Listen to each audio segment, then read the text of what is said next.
saya bisa pulang ke Indonesia. Saya membayangkan bertemu dengan ibu, bertemu dengan suami. Lu pada diem dulu. Halo Mas, aku hari ini pulang. Ini udah di jalan. Kamu pulang hari ini? Ibu, Tini sebentar lagi sampai di rumah. Ibu jangan ngomong macem-macem sama Tini ya. Aku harus minta sebelum dia habisin buat bro. Gak ya Mas, kamu selama ini bohongin aku. Tiap bulan aku kirimin kamu uang. Atau jangan-jangan selama ini omongan kamu itu bohong semuanya ke aku. Jawab Mas.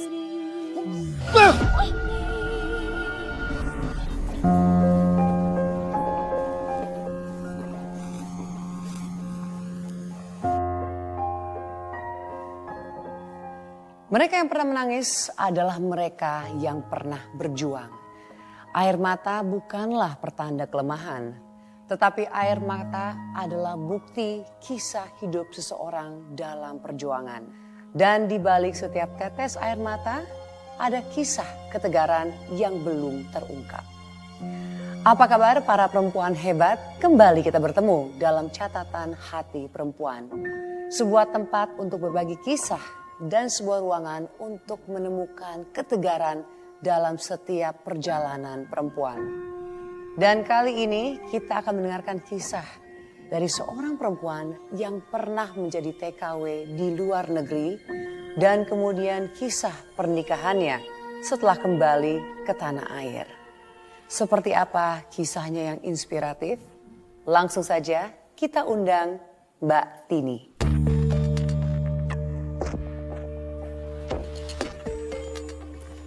Silakan. Terima kasih.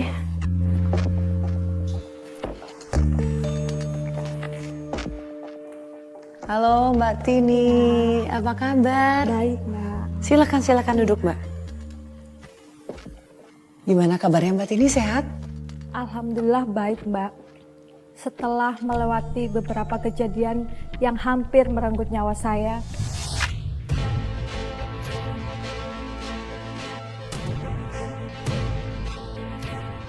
akhirnya saya siap untuk berbagi cerita. Terima kasih. Kami sangat mengapresiasi keberanian dari Mbak Tini.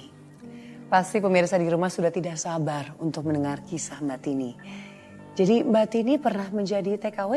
Iya, Oke, berapa lama Mbak? sudah 5 tahun, Mbak. Oke, silakan Mbak boleh berbagi kisahnya. Waktu itu saya baru menikah. Di desa itu kan lapangan pekerjaan terbatas, Mbak. Saya menganggur, suami saya kerja serabutan. Kadang-kadang dapat pemasukan, kadang-kadang juga tidak ada sama sekali. Jadi alasan kamu menjadi seorang TKW itu karena alasan ekonomi? Iya, Mbak. Saya dan suami saya ingin menjadi lebih baik. Apalagi nanti kalau sudah punya anak. Saya tidak mau anak saya merasakan seperti yang dirasakan orang tuanya. Katanya gaji TKW itu lumayan. Bisa untuk nabung. Makanya saya tertarik.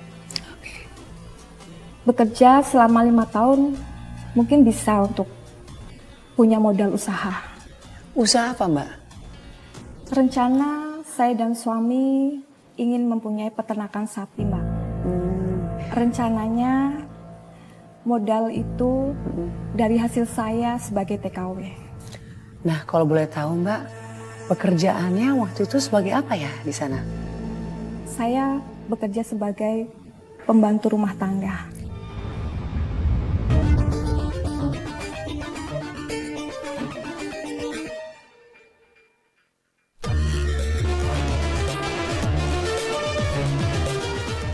Saya belum terlalu bisa masak makanan khas daerah itu. Kalau saja ada yang salah, makanannya tidak cocok, makanannya terlalu panas, bisa diguyur ke badan saya. Sendiri di sini, mengingat semua yang pernah terjadi. Saya sering kelupaan misahin baju sebelum dicuci, Mbak. Kalau sampai majikan saya tahu, pasti akan marah besar. Saya akan dipukul dengan baju yang masih basah. Saya capek sekali, Mbak. Saya sudah nggak kuat bekerja sebagai pembantu rumah tangga di negeri orang. Tapi saya harus semangat demi masa depan yang lebih baik. Hilang rasa cintaku pada kamu selamanya. Mbak diperlakukan kasar seperti itu, kenapa nggak pulang aja? Kan bisa mendapatkan pekerjaan di Indonesia. Nggak bisa, Mbak. Saya terikat kontrak. Jadi harus saya selesaikan. Kalau tidak, saya kena denda. Iya sih, tapi kan mungkin kamu bisa ganti pekerjaan, mencari majikan yang lebih baik. Nggak segampang itu, Mbak. Prosedurnya sangat ribet. Belum tentu saya dapat majikan baru. Satu-satunya jalan yaitu kabur. Tapi resikonya sangat besar. Bisa kena denda, bahkan bisa masuk penjara. Jadi kamu bertahan dan melalui itu semua. Iya, Mbak. Akhirnya kontrak saya selesai. Saya bisa pulang ke Indonesia. Saya membayangkan bertemu dengan ibu, bertemu dengan suami. Saya senang sekali.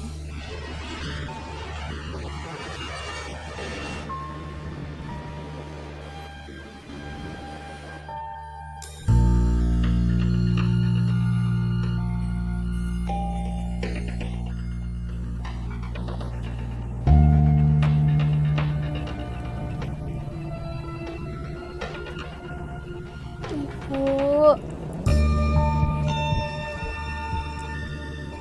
Sarman. Rumahnya udah bagus banget sekarang. Sapinya banyak banget.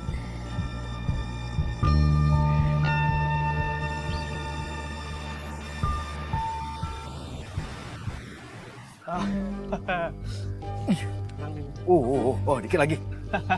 Ih, lu ngapain sih ngintip-ngintip? Udah lu diem. Oh, kalah lu.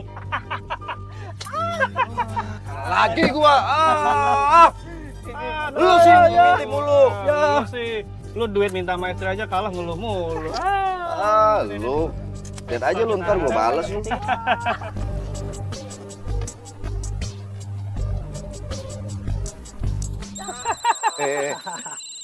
Lu pada diem dulu. Apa? Ini bini gua telepon lagi. Ya, bini ngepot. Takut aja bini. Wah, berisik lu.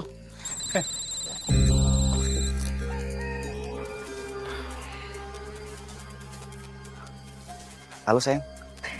Halo Mas, aku hari ini pulang. Ini udah di jalan. Kamu pulang hari ini?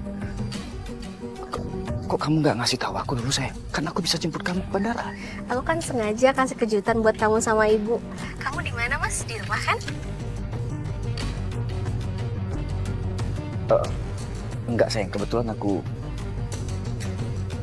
lagi di kandang sapi sayang, lagi ngeliatin sapi kita. Wah, aku jadi nggak sabar pengen liatin sapi-sapi kita Mas. Ya udah, ini sejam lagi kayaknya aku sampai sih Mas. Aku kangen banget sama kamu sama ibu. Iya sayang. Aku pulang sekarang ke rumah ya. Kamu hati-hati di jalan. Aku mau sambut kedatangan kamu di rumah, ya? Iya Mas, hati-hati ya. Assalamualaikum. Waalaikumsalam.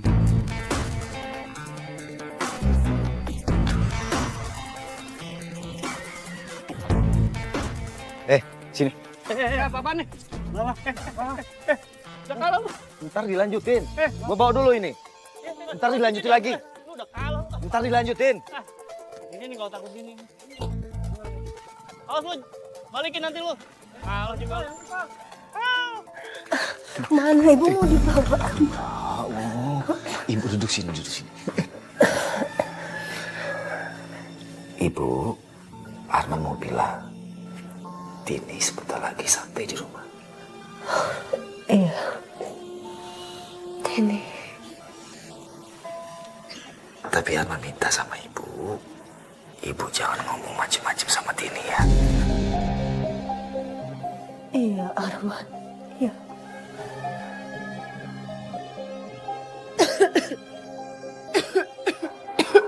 Satu lagi, Bu. Ibu jangan kelihatan sakit begini. Harus lihat sehat sama Tini ya. Coba sekarang ibu senyum. Senyum, senyum. Ya, saya Arman ke belakang dulu, Ibu. Iya.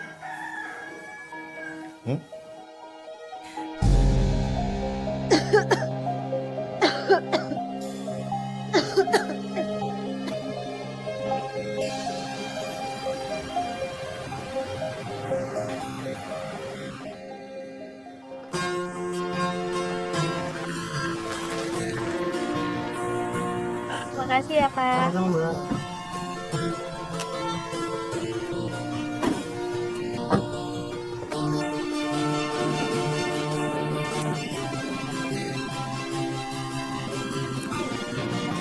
Mbak, Iya.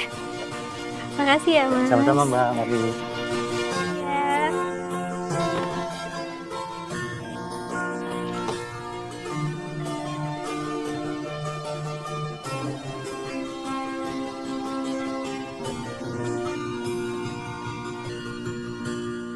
Saat saya pulang dari pekerja sebagai TKW, saya terkejut melihat rumah ternyata belum direnovasi. Padahal saya sudah mengirim uang ke suami saya untuk biaya renovasi rumah. Kok rumahnya masih kayak dulu? Kenapa nggak direnovasi? Padahal kan aku udah kirim uang buat biaya renovasi rumah. Kini ku harus Ibu, pergi jauh darimu. Ku ingin Assalamualaikum. Waalaikumsalam. kamu. Ibu. Tini?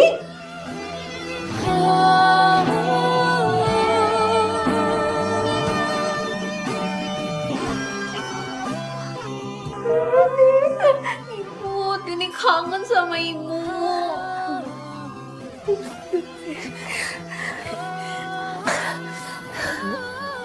Sini.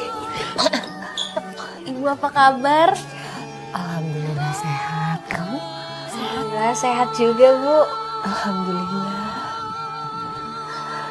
Bu, kok muka ibu kelihatan pucat?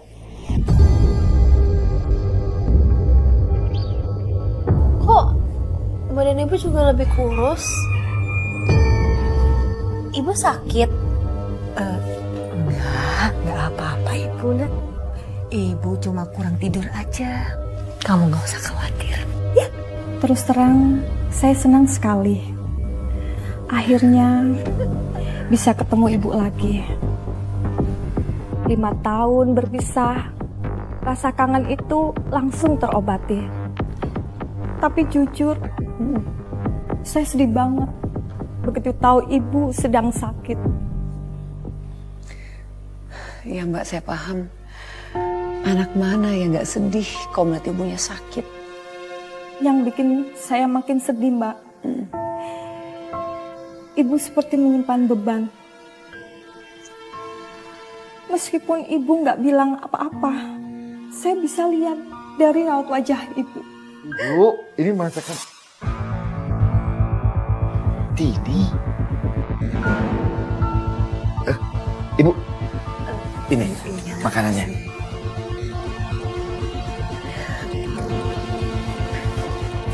Mas, makasih ya udah ngerawat ibu selama aku pergi. Sama-sama. Ya, kamu juga nggak perlu ngomong begitulah. Kan ibu kan sudah aku anggap ibuku sendiri. Sebaliknya, ibu juga udah nganggap aku sebagai anaknya sendiri kan? Sama seperti kamu.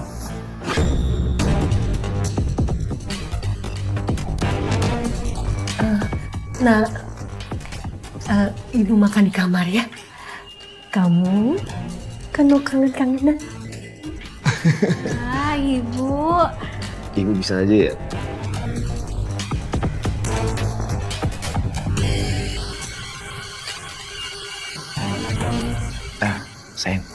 kamu mendingan istirahat aja dari kamar. Pasti capek kan? Enggak mas, capek aku udah hilang ngeliat kamu sama ibu. Kamu bisa aja. Ya sudah, sekarang kita duduk dulu.